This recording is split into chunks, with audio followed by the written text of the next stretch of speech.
Hi, before you start with the video tutorial, there's a few things that I do want to go over because when I was recording, I made a few bloopers.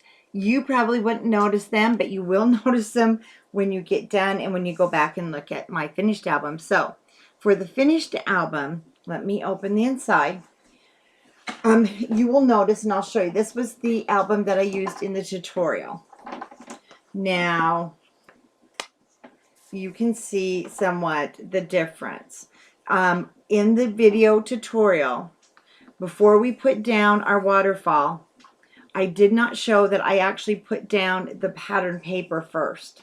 So I cut the pattern paper to be just 1/8 of an inch short of the 9.5 by 9.5 because that's the size of your cover. I put the pattern paper down and then I put the waterfall on top. So I did not show that in the video. And because of that, now I've done strips, which you can do if you want to save on paper, but it is much simpler if you put down your pattern paper first. So you'll notice I had to put my strips on, but I actually like it. And we did do a little bit of a different look than the original album in the video. And the other thing that I didn't mention, I had forgotten, was, and I will bring it up, was your ribbon.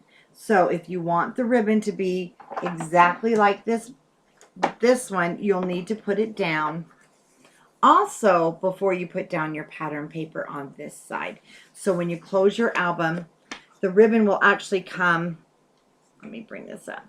The ribbon will come up around and attach both covers, but it's not necessary. So I went ahead and I attached it, and I'll show you in the video, just underneath this flap. So if you still want, you will still want that there. And then the next thing was, let's think, there was one more thing that I did not show. Oh, okay, on the original video that you're going to watch, after we put down this piece of paper, I did not show putting the strips on. So you will just need to cut a 1/2 inch, or you want it to fit within that space. You'll cut a strip to fit in there, and then you'll just cut a really small strip to fit in between your waterfalls so that it does cover that up. Let me show you the difference. Once I was done with the video and started the decorating, I realized I did not go through that with you. So I've put my strip down, but I need to put a strip in between our waterfall. So basically, those are the two things that I did forget on the main video. And I hope on the video that if you have any trouble, you won't hesitate to message me at all. Don't even hesitate. I'm on Facebook, Country Craft Creations in Hooper. And so without further ado, I'll let you get started with your tutorial.